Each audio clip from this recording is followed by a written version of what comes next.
Hello guys, right, ROLLINGDOG, who specializes in painting tools, kindly reached out to me seeing as I'm doing a lot of renovation videos, and they provided me with this paint-proof sheeting which looks huge. And it's perfect, to be honest, because I keep spilling my paints, and since I redid the flooring literally everywhere, I do not want to get a paint on it.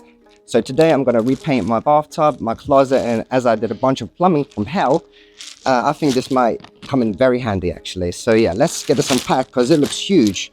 And I think I'm actually going to have to cut it because I do not need actually that much, but it will be helpful since I can actually cut it up in small pieces and actually attach it to like individual strips where I need it. So yeah, let's try to unpack this and see what's going on.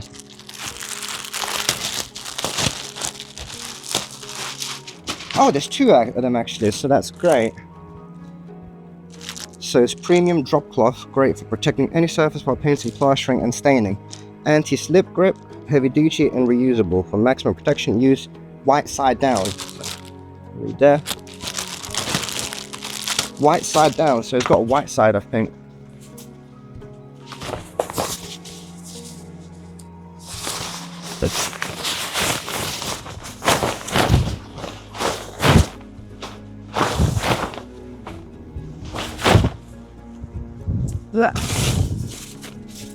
What?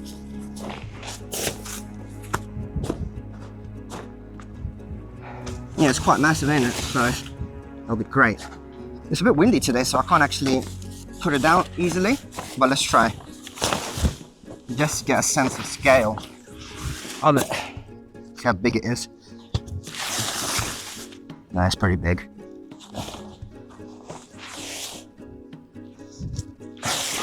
Okay, that's one. And we got two of them, so you get the idea, guys, of the scale. That will be more than enough for what I need, because I'm gonna have to cut it anyway, as big as it is. Wow. Okay, so let's get this in the bathroom.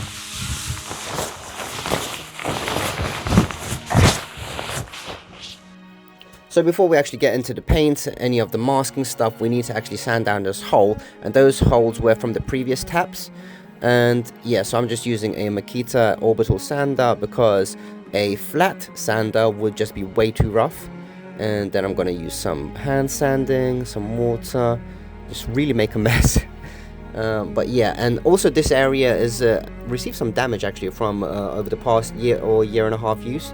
So I'm gonna just recover this area as well.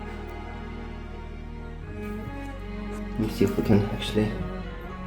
There's one. Where is it? There's one here, quite deep, and one here. That's quite deep. So it's good to actually reveal these areas, and now we can dry them up, and we're gonna fill them in with some baking powder and some super glue. It's just a quick way to fill the areas in without having to wait loads of time for them to cure, because with the baking powder and super glue it just dries instantly. And then I can just sand it down again with the same grit. What was I using? I think I used it using around 240 grit here. But yeah, just repetitive sanding on the areas, on the only areas that I want to fill in. And I'm going to actually remove all these excess pieces that don't need to be masked, just to make my job easier and masking everything. And I'm going to have to dry everything up before I actually do the masking.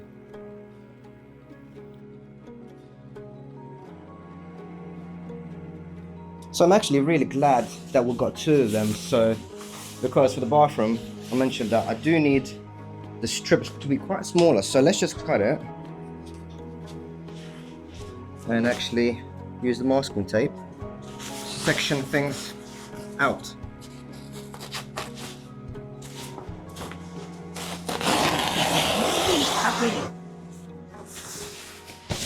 Bit of a tight space here. Okay. So we'll have this over on the top side because I don't want to get the paint onto the wall. So let's see how much we want. We want around that much. So they said white side down, and now we can just get onto the masking tape straight away because I want to get the masking tape next to the silicone. I think I'll do the silicone bit after I do the main coverage. Because to be honest, what I was previously doing, I was using a load of cardboard, and I mean, once you paint the cardboard, it's really hard to put it away, but this will be perfect. So I can just fold it right up and use it next time when I need it. Because with the cardboard method, it was really wasteful. But this can be my go-to thing that I use for masking. Might be a bit tricky this, but let's prevail. Come on. Let's do the top side first. Well, not first, secondly. And this is required because I already painted this bathtub once, and I don't think I actually filmed the whole process. I don't know that. But basically, I've got to paint on the tiles, and I mean, I was able to get it off. It was annoying. I had to do a lot of scrubbing, so it's better just to protect it in the first place. Okay, let's keep going. A lot of masking involved here, but it's so important. It's better than scratching to remove the paint if it goes on. Don't want that. I already did that once. Not once, I've done that many times actually. It's a pain in the arse. So for the silicone, let's use this masking tape and let's see how close we can get it to the edge. I don't want the paint going onto the silicone at all, to be honest. I can overlap the existing paint. I think that would be the best thing to do. Okay, so we can actually start liquefying the paint inside. Just make sure it runs and is not got any hard bits inside. Also, let me give you some context why I'm using spray paint. So the professional way to actually refinish a bathtub would be using epoxy resin, and that is doable, and I used resin before and I was actually approaching this idea. However, since there is only like 1 or 2 areas that need retouching on this bathtub, I really don't think there's any point of refinishing with epoxy resin.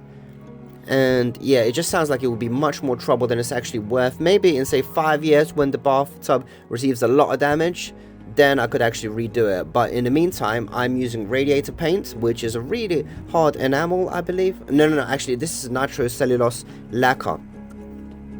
So I actually refinished this, when did I? Around a year ago or a year and a half ago, when I redid the shape of the bathtub to actually join it to the left side. So you can see the right side and the left side of the bathtub is joined to the walls. Now it didn't come like that. It actually came as a quarter of a circle, but I decided to reshape it in a yin-yang kind of shape, which came out super well, and it was actually one of my first renovation videos. Anyway, enough of the bathtub, let's move on to this closet, because as you can see, it's not exactly worn, but since I removed the pipes from the radiator, we can actually refinish it in a better state. So we haven't got the block that was holding up the radiator, and we haven't got the pipes, and we neatened up the electrical wires because we added a new plug socket underneath all the switches. So let's refinish everything. I actually sanded down some of the areas that needed a bit more sanding, which is where the screws were that hold up the radiator.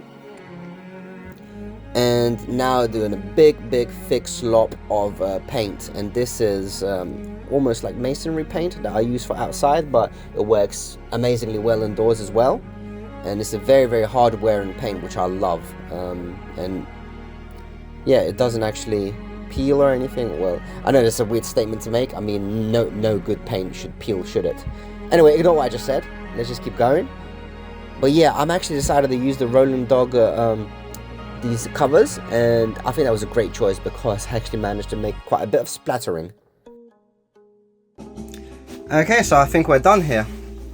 It looks fantastic. So obviously I gotta leave it out to dry overnight before I put the stuff back in. But yeah, this thing done a hell of a job. To be honest, I thought I wouldn't need it, but you can still see that I splattered paint in multiple places. So good thing that I used it. I actually wasn't going to, but good thing I did. So now I can actually clear it up, and I don't have to clear up the floor. So this thing did a great job. I'm very happy with it actually, and I'm really happy with the size of it. And I've got another one to spare, so I can leave the large one if I'll need it in the future for a big job. And the one in the bathroom, I'm gonna do one more coat, and then we're gonna call it a day. So I actually went out and got another can of spray paints because I wanted to put in more than I needed, even though I only done this thin coats. But yeah, it's thicker than I wanted it to be. No, it's the correct thickness that I wanted it to be. So yeah, that's that, and we can actually remove all the tape, because you should actually remove it before it fully dries. Otherwise you'll get cracking.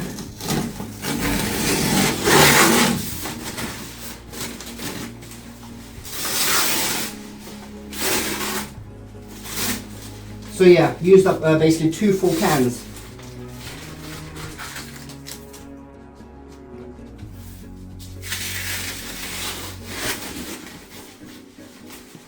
Actually, you know what I'm gonna do? I'm gonna wait half an hour, because if I peel this off now, any flaking might drop onto the current spray paint.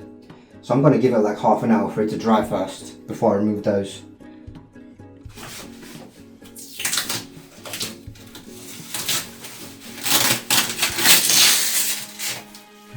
Oh crap.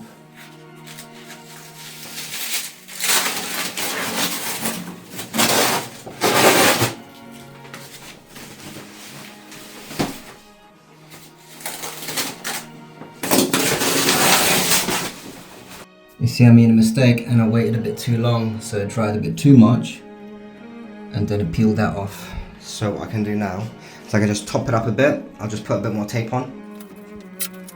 So let's just grab a bit of masking tape, because I'm going to have to spray another load of spray paint here, and I'm not going to put up the masking sheets here because it's not necessary, as we only have to do a really small piece.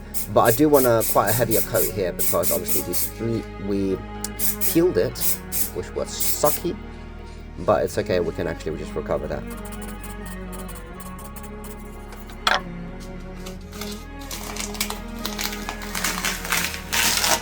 Hopefully that should be okay.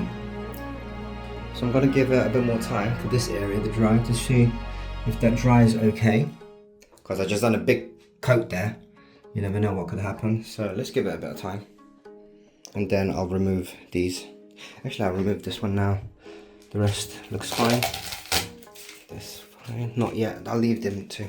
Also guys, if you're doing any painting, any 3D, any resin, epoxy, you know, all the kind of glue stuff work that might get your surfaces damaged, I do recommend this Rolling Dog cloth. It was actually a lifesaver, because if I got the paint of my new flooring, I would just been gutted. So yeah, you can find the product in my description guys, check it out and get yourself one now. I know that wire is sticking out, but we can resolve that later, because that will be supposedly maybe for a TV, a waterproof TV in the bathtub, just for future, maybe, as an idea. Not sure if that will happen, but it's an idea. Look at that paint job, give it a nice clean, because the mirror does get quite a bit filthy there.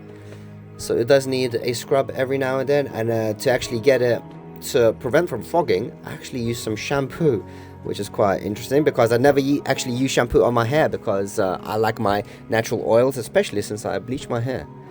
Anyway, the paint job looks amazing. Let's hope it will last a few years. But yeah, because I didn't want to go through the epoxy resin route, maybe in like 5 or 10 years when the bathtub needs a good refinish. But guys, thanks for watching this. Till next time, peace.